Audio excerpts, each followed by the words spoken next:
నాతో మాట్లాడాడే చెప్తున్నా, నాకు జన్మ ఇచ్చిన నా తల్లిదండ్రుల మీద ప్రమాణం చేస్తున్నా, నువ్వు చేయి నాతో మాట్లాడలేదని చెప్పాను. మీ అమ్మా నాన్న మీద మాట మాటకి చెప్తారు కదా. అరే ఎన్టీ రామారావు గారు, బసవతారకం గారు ఎంత క్యారెక్టర్ ఉన్నోళ్ళు, ఎంత సంస్కారవంతంగా బతికారు వాళ్ళు, ఎంత సంస్కారవంతంగా బతికారు. వాళ్ళ కడుపును పుట్టి ఈ రకమైనటువంటి నీచపు మాటల అసెంబ్లీలో. పోనీ ఎక్కడో అక్కడ కూర్చుని చీకట్లో మందేస్తా మాట్లాడామంటే అది వేరు. ఎవడో వీడియో తీసే ఫోన్లో తీసేశాడు, బయట పెట్టేశాడంటే అర్థం ఉంది. అసెంబ్లీలో మాట్లాడతారు. నన్ను అడిగావు బాలకృష్ణ, నన్ను అడిగావు ఫోన్ చేసి, జగన్మోహన్ రెడ్డి గారితో అపాయింట్మెంట్ ఇచ్చు నేను వచ్చి కలుస్తానని చెప్పాను. అఖండ సినిమా కోసం మిరియాల రవీందర్ రెడ్డి ఆయన ఎవరో ఉన్నాడు, నా దగ్గరికి వచ్చాడు. నన్ను అడిగి 10 మందితో మాట్లాడించి అపాయింట్మెంట్ తీసుకుని నా దగ్గరికి వచ్చాడు. సార్ మా హీరో గారు మాట్లాడుతా అంటున్నారు, కొద్దిగా మాట్లాడండి సార్ అన్నాడు. మీకు అభ్యంతరం అన్నా, నాకేం అభ్యంతరం లేదు, మాట్లాడండి, నేను మంత్రిని, మాట్లాడాలి, బాధ్యత, మాట్లాడించండి. నేను మాట్లాడావు. జగన్మోహన్ రెడ్డి గారు ఎట్టా ప్రవర్తించాడు నేను వెళ్ళి అడిగితే, సార్ బాలకృష్ణ ఫోన్ చేశాడు సార్, వస్తాడంటే మిమ్మల్ని కలుస్తా అంటే కొద్దిగా అపాయింట్మెంట్ ఇవ్వండి అని అడిగాను. ఏ బాలకృష్ణ? చంద్రబాబు నాయుడు బామ్మర్ది. అవునండి, ఆయన బామ్మర్ది. మన దగ్గరికి ఎందుకు, ఏం పని ఏంటి అంటాను. అఖండ సినిమాకి లీనియంట్గా ఉండాలంట. వాళ్ళు బ్లాక్లో అమ్ముకుంటారు టికెట్లు, ఎక్కువ షోలు వేసుకుంటారు, బాగా సినిమాకి ఎక్కువ ఖర్చు అయిందంట. మామూలుగా బడ్జెట్ 45 కోట్లు ఎంతో అనుకుంటే అది ఆ డైరెక్టర్ వల్ల అంటే ఎక్కువగా అమ్మారని చెప్పని రేట్లు ఎక్కువగా అమ్మారంట. ఎక్కువగా అమ్మటం వల్ల దాన్ని 70 కోట్లకు తీశారంట. కాబట్టి అమ్మపోతే సినిమా బాగా తీసాం, బాగా వచ్చింది, మంచి సినిమా తీశాను, కాబట్టి చూసి చూడండి పొమ్మని అడుగుతున్నాడండి. సరే ఏదో మాట్లాడే సరే, వాళ్ళకి ఏమైనా సాయం కావాలంటే చేసి పెట్టని చెప్పి. అంత హుందాగా ప్రవర్తించినటువంటి జగన్మోహన్ రెడ్డి గారి గురించి మాట్లాడే భాష. వాళ్ళ తండ్రి గారు ఏం చేశాడు మీకు సాయం తెలీదా? యావజ్జీవ కారాగారం అనుభవించాల్సినోడు కదా. జీవితంలో మర్చిపోతాడు ఎవడన్నా? మనిషి జన్మెత్తినోడు చిన్న సాయం చేస్తే ఎవరు కూడా మర్చిపోరు. అట్లాంటిది ఏమవ్వాలి? ఏం చేశారు? కొడుకు సాయం చేశాడే తెలీదా? చేశాడు కదా. అడగంగానే మీరు రాబాబా మేము జగన్ దగ్గరికి రామని చెప్పు, తప్పే ఉంది, రాజకీయంగా వాడుకో, మేము ఎప్పుడు జగన్ కలవలేదని చెప్పు, తప్పే ఉంది, నిజమే కదా. జగన్మోహన్ రెడ్డి గారిని ఎప్పుడు కలవలేదు, ఓకే. అంతేగాని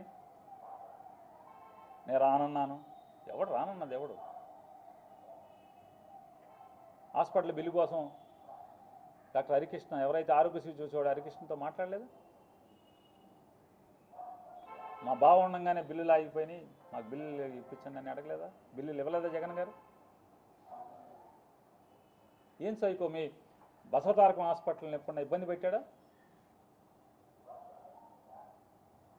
మీరు అమరావతిలో జగన్మోహన్ రెడ్డి గారికి ముందు అంటే మీ బావ గవర్నమెంట్లో బసవతారకం హాస్పిటల్, క్యాన్సర్ హాస్పిటల్కి మీరు స్థలం తీసుకుని జగన్ వచ్చాడని చెప్పి కట్టకుండా మీరు హాస్పిటల్ ఆపేసి ఇప్పుడు కొత్తగా శంకుస్థాపన చేస్తారు మీరు.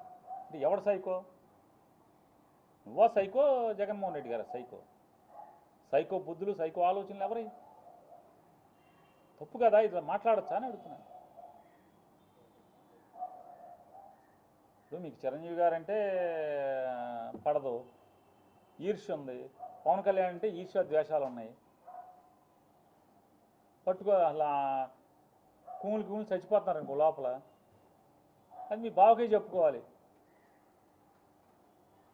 బావా మనం సపరేట్గా తోసేద్దాం బావ, వీళ్ళని అనవసరం బావా, మనం 164 అలా 21 ఎంతో కదా, మన పనిలో మనం ఉందాం బావానా అని మీ బావకు చెప్పుకోవాలి. ఊరోళ్ళ మీద జగన్ మీద పడి ఆడవటం ఎందుకు?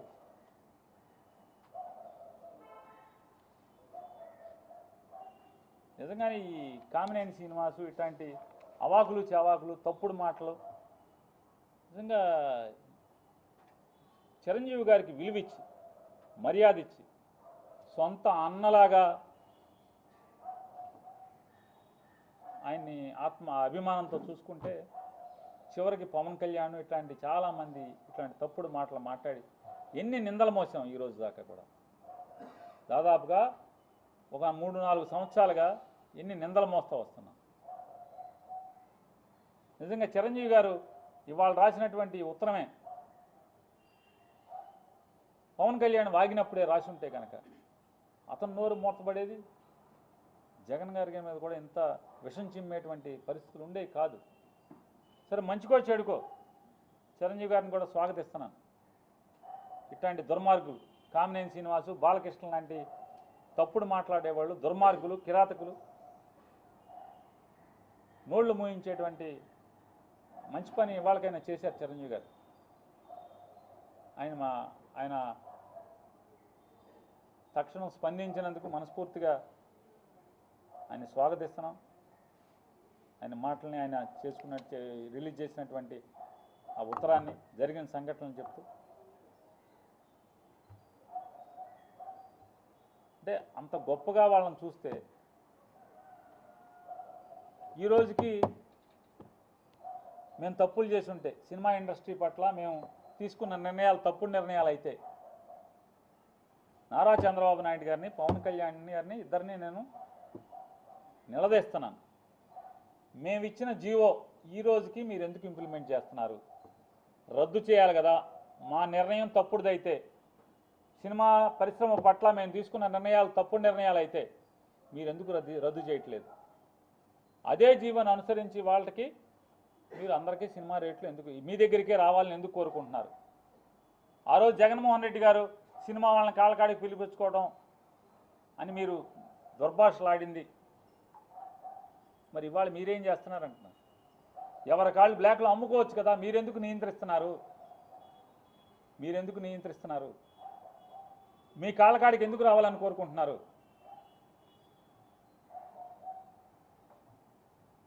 మీ కాళ్ళకాడికి ఎందుకు రావాలని కోరుకుంటున్నారు? అంటే మీరేమో పైనుంచి, పైలోకం నుంచి సరాసరి బ్రహ్మదేవుడు బొడ్లోంచి ఊడిపడ్డారు. జగన్మోహన్ రెడ్డి గారేమో వాళ్ళ అమ్మ కడుపులోంచి ఊడిపడ్డాడు నేల మీద. మీరు చేస్తే అన్నీ పత్తిత్తి కౌరులు, మీరు చేసేవన్నీ. అతను చేస్తే పాప పనులు అవన్నీ జగన్మోహన్ రెడ్డి గారు చేస్తే. సిగ్గు లేకుండా అదే జీవోని అనుసరిస్తున్నారు. సినిమా ఇండస్ట్రీలో అదే సాంప్రదాయాన్ని, అదే రూల్స్ని మీరు ఎందుకు కొనసాగిస్తున్నారని అడుగుతున్నాను. కొనసాగించకూడదు కదా. జగన్మోహన్ రెడ్డి గారు ఆ రోజు కూడా చిరంజీవి గారికి, మహేష్ గారికి, అలాగే మన రాజమౌళి గారికి, ప్రభాస్ గారికి, వీళ్ళందరికీ చెప్పారు.